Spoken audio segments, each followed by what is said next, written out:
जय जय शङ्कर हर हर शङ्कर जय जय शङ्कर हर हर शङ्कर जय जय शङ्कर हर हर शङ्कर जय जय शङ्कर हर हर शङ्कर. அத்வைத்தம் தெய்வத்தின் குரல் 4ஆம் பாகம். போர் தீர்ந்து அமைதி காண இந்திரியத்துக்கும் உயர்வுண்டு.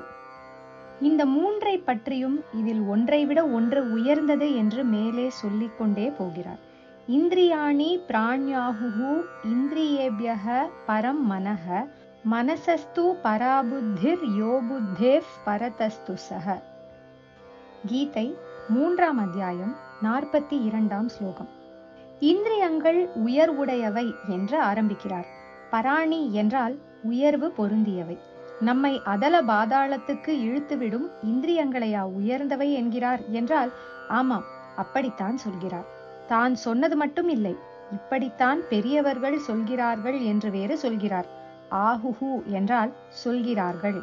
இந்திரியாணி பராணி ஆஹுஹு, இந்திரியங்கள் உயர்வு பொருந்தியவை என்று சொல்கிறார்கள். யார் சொல்கிறார்கள் என்றால், விஷயம் தெரிந்த பெரியவர்கள் சொல்கிறார்கள். விஷயம் தெரிந்த பெரியவர்கள் என்று பகவான் வெளிப்பட சொல்லாவிட்டாலும் இவர் ஒரு அபிப்பிராயத்தை ஒப்புக்கொண்டு மேற்கோள் காட்டுகிறார் என்றால், அதை சொன்னவர்கள் விஷயஞர்களான பெரியவர்களாகத்தான் இருக்க வேண்டும். நம்மை கீழே இழுத்துவிடும் இந்திரியங்களை ஏன் உசந்தவையாய் சொல்கிறார் என்றால், அதுதான் கிருஷ்ண பரமாத்மாவின் வழக்கம். எதிலுமே நல்லது பொல்லாதது கலந்துதான் இருக்கும். விஷம் கூட மருந்தாக பிரயோஜனப்படுவதுண்டு. அந்த மாதிரி எதிலேயும் இருக்கிற நல்லதை பகவான் ஸ்லாகிக்க வேண்டிய இடத்தில் ஸ்லாகிக்க கூடிய அளவில் ஸ்லாகித்து பேசுவதே அவர் வழக்கம். கெட்டது பண்ண ரொம்ப இடம் கொடுப்பதாக ஆனாலும் தனக்குள்ளே துளி போல நல்லதும் உள்ளதாக ஒன்று இருக்கிறது. அதை ஒருத்தன் அடியோடு விட்டால்தான் நல்லது என்று உள்ள போது கூட, இப்போது அவன் இருக்கிற அபக்வ ஸ்திதியில் அப்படி அடியோடு விட அவனால் முடியுமா என்று பகவான் பார்ப்பார்.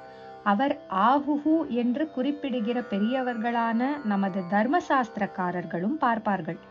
அப்படி அடியோடு விட்டுவிட அவனுக்கு உறுதி போதாது என்பதால் அவனை கொஞ்சம் கொஞ்சமாக விட பண்ணுவதற்கு வசதியாக வழி போட்டு தருவார்கள்.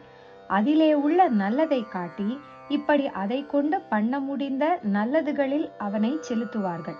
அதாவது அடியோடு விடாமல் கெட்டது பண்ண இடம் இருப்பவற்றை மட்டும் விட பண்ணுவார்கள். இப்படியே போனால்தான் அப்புறம் அடியோடு ஒன்றை விடுகிற பக்குவம் ஏற்படும். பணத்துக்காக பகவானை பிரார்த்தனை பண்ணுவது தப்புத்தான். கஷ்டம் போகணும், வியாதி தீரணும் என்று பிரார்த்தனை பண்ணுவது கூட அவிவேகம்தான். பகவானுக்காகவே பகவான் என்ற பிரேமையோடு செய்கிற பக்தி தான் நிஜமான பக்தி. ஆனால் பகவானோ கீதையில் இன்னொரு இடத்தில் அத்தியாயம் 7 ஸ்லோகம் 18 இப்படி பணத்துக்காகவும் கஷ்ட நிவிருத்திக்காகவும் பிரார்த்திக்கிறவர்களை கூட உயர்ந்தவர்கள் உதாராகா என்கிறார். ஏன் அப்படி சொல்கிறார் என்றால், பிரார்த்தனை செய்வது எதுவோ ஒன்றுக்காக பகவான் என்று ஒருத்தனை நினைப்பது நம்மால் முடியாத ஒன்றை செய்கிற மகா சக்தன் அவன் என்பதால் அவனிடம் வேண்டிக் கொள்வது. இதிலேயே நம் வேண்டுதலை நிறைவேற்றி வைக்கும் அருள் மனஸ் அவனுக்கு உண்டு என்று நம்பிக்கையும் இருக்கிறது. இப்படி அநேக நல்ல விஷயங்கள் பணத்துக்காகவும் கஷ்ட நிவிருத்திக்காகவும் பிரார்த்திப்பதில் கூட இருக்கத்தானே செய்கின்றன. அதனால்தான் இப்படி பிரார்த்திப்பவர்களையும் உசந்தவர்களாக சொன்னார். ஏதோ ஒரு தினசில் என்னிடம் வந்துவிட்டால் போதும், அப்புறம் சரியான தினசில் வரும்படியான பக்குவத்தை அவனுக்கு கொஞ்சம் கொஞ்சமாக தந்து விடலாம் என்று நினைத்துத்தான் அப்படி சொன்னார். அன்போடு அவரை நினைக்கணும் என்பது கூட இல்லை.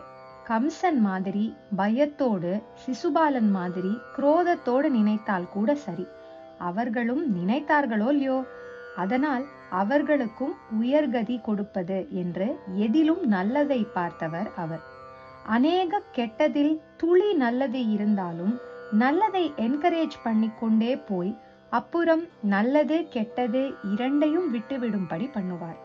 இதுதான் நம் வேத தர்மத்தின் வழி.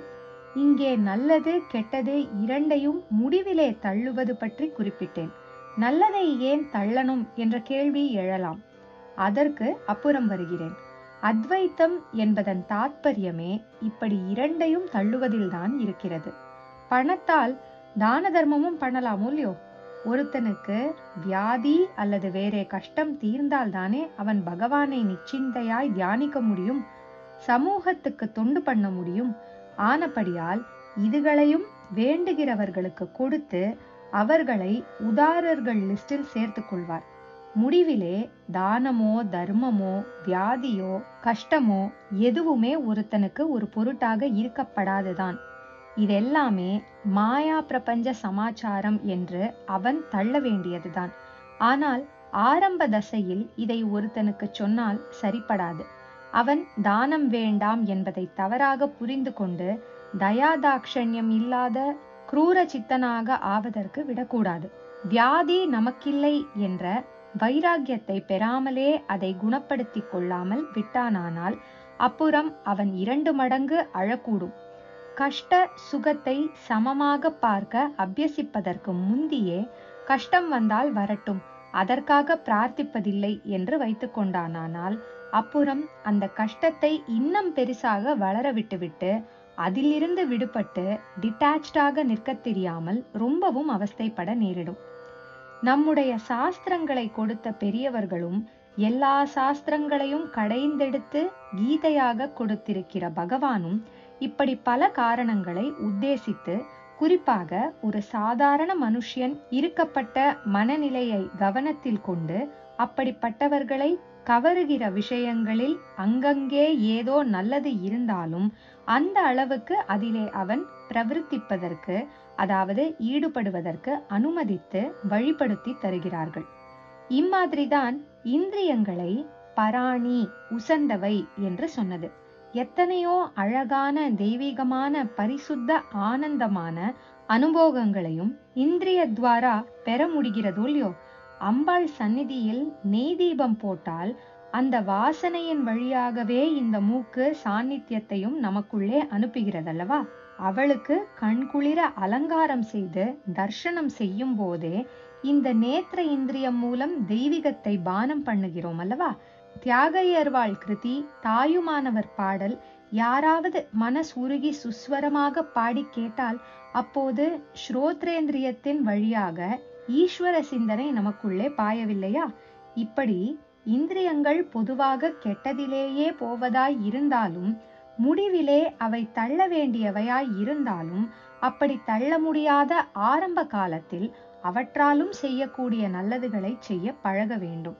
பூஜை பண்ணுவது, க்ஷேத்ராடனம், ஆலய தர்சனம் பண்ணுவது, நாம சங்கீர்த்தனம் பண்ணுவது, கோயில் கட்டுவது, குளம் வெட்டுவது, ஏதேனும் சமூக பணி செய்வது என்றிப்படியானவற்றில் கை, கால், கண், மூக்கு, நாக்கு முதலானவற்றை ஈடுபடுத்த வேண்டும். இப்படிப்பட்ட நல்லவற்றை செய்ய திறன் பெற்றிருப்பதால் இந்திரியங்கள் உசந்தவைதான். இந்திரியத்துக்கும் உயர்வுண்டு. நாளை தொடரும். ஜெய ஜெய சங்கர, ஹர ஹர சங்கர, மகா பெரியவா சரணம். जय जय शंकर, हर हर शंकर, जय जय शंकर, हर हर शंकर, जय जय शंकर, हर हर शंकर.